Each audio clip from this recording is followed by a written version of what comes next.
اس سے پہلے سورہ بقرہ کی مختلف آیات کا خلاصہ پیش کیا گیا۔ ابھی اپنے سامنے جو آیت کریمہ ہے اس کا خلاصہ یہ بنتا ہے کہ اللہ تبارک و تعالیٰ نے روز الست، جس کو روز الست بھی کہا جاتا ہے اور روز میثاق بھی کہا جاتا ہے، اللہ تبارک و تعالیٰ نے حضرت آدم علیہ السلام کی پشت انور پر اپنے دست قدرت کو پھیرا تو ذریت آدم نظر آئی، تو اللہ تبارک و تعالیٰ نے تمام انسانوں سے جو قیامت تک ہونے والے تھے ان سے چند وعدے فرمائے۔ پہلا وعدہ اللہ تعالیٰ نے لیا، الست بربکم، کیا میں تمہارا رب نہیں ہوں؟ تو سب نے ایک ہی زبان کہا، اے پروردگار بلا، کیوں نہیں، تو ہی ہمارا رب ہے۔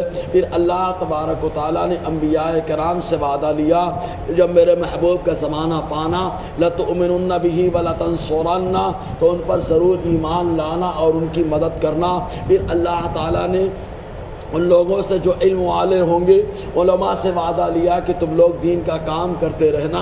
اللہ تبارک و تعالیٰ نے یہ جو وعدے لیے تو وعدے لیے اللہ تعالیٰ نے روز میثاق کو، تو تمام لوگ ایک ہی زبان پر رہے۔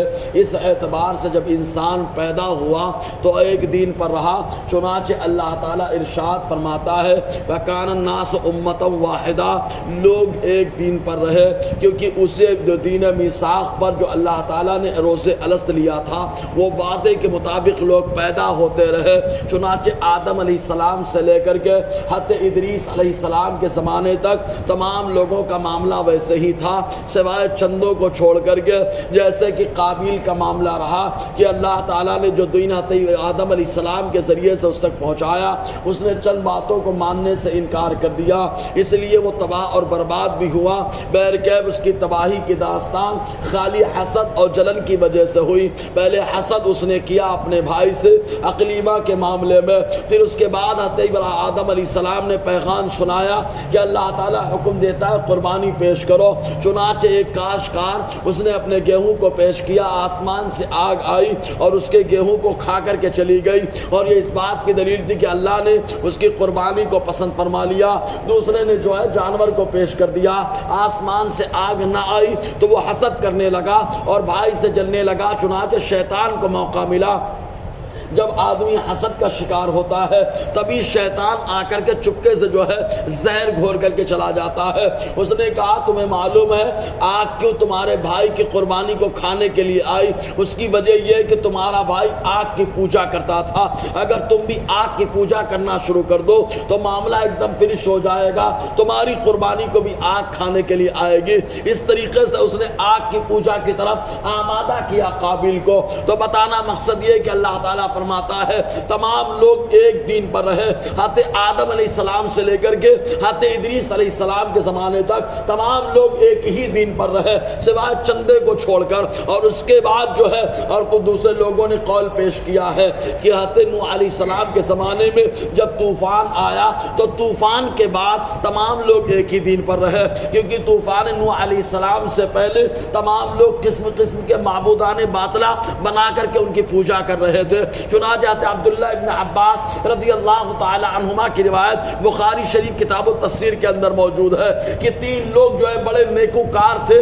ان کے درمیان، جس کا ذکر قرآن میں بھی ملتا ہے۔ ایک کا نام بدھ تھا، ایک کا نام یعوق تھا، ایک کا نام یغوث تھا، ایک کا نام نصر تھا۔ لوگ بڑی محبت کرتے تھے۔ چنانچہ شیطان نے ان کو آ کر تسلی دی ان کے انتقال کے بعد کہ اگر تم لوگ ان کے غم سے زیادہ روتے ہو تو ایسا کر ان کا اسٹیچو اور مجسمہ بنا لو، اور مجسمہ جب دیکھو گے تم کو سکون مل جایا کرے گا۔ چنانچہ وہ جنریشن خالی مجسمہ دیکھ دیکھ کر سکون محسوس کرتی رہی، لیکن ایک زمانہ گزرا جب وہ اسٹیچو اور مجسمہ بنانے والے انتقال کر گئے، دوسری نسل آئی تو دوسری جنریشن کو لوگوں شیطان نے برگلایا اور کہا تمہارے باپ دادا خالی زیارت ہی نہیں کرتے تھے بلکہ تمہارے باپ دادا ان کی پوجا بھی کرتے تھے۔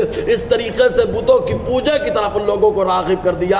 حضرت نوح علیہ السلام کو اللہ تعالیٰ نے بھیجا، ان لوگوں کو بہت سمجھایا لیکن وہ لوگ نہ مانے۔ تب اللہ تبارک و تعالیٰ نے آسمان سے بھی پانی اتارا، زمین سے بھی پانی نکالا، خالی 80 لوگ جو ایمان لائے وہ نوح علیہ السلام کے ساتھ کشتی پر سوار رہے، اور جب طوفان ختم ہو گیا تو لوگ ایک دین پر رہے، اور وہ دین حضرت نوح علیہ السلام کا دین رہا۔ اس کے بعد ان لوگوں میں تبدیلیاں آتی رہی تو اللہ تعالیٰ ارشاد فرماتا ہے کان الناس امۃ واحدہ، لوگ ایک امت رہے، ایک جماعت رہے، ایک دین پر رہے۔ فبعث اللہ النبیین مبشرین ومنذرین، اس کے بعد جو ہے ان لوگوں کے اندر تبدیلی آئی۔ چنانچہ کہا گیا حضرت نوح علیہ السلام سے لے کر حضرت ہود علیہ السلام تک تمام لوگ ایک ہی دین پر تھے، اس کے بعد ان لوگوں کے اندر تبدیلی آئی، تو اسی تبدیلی کو ختم کرنے کے لیے اللہ نے پیغمبران اعظام کو بھیجا۔ تو رب فرماتے ہیں فبعث اللہ النبیین، تو اللہ نے بھیج دیا نبیوں کو مبشرین، بشارت سناتے ہوئے، خوشخبری سناتے ہوئے کہ جو ایمان لائے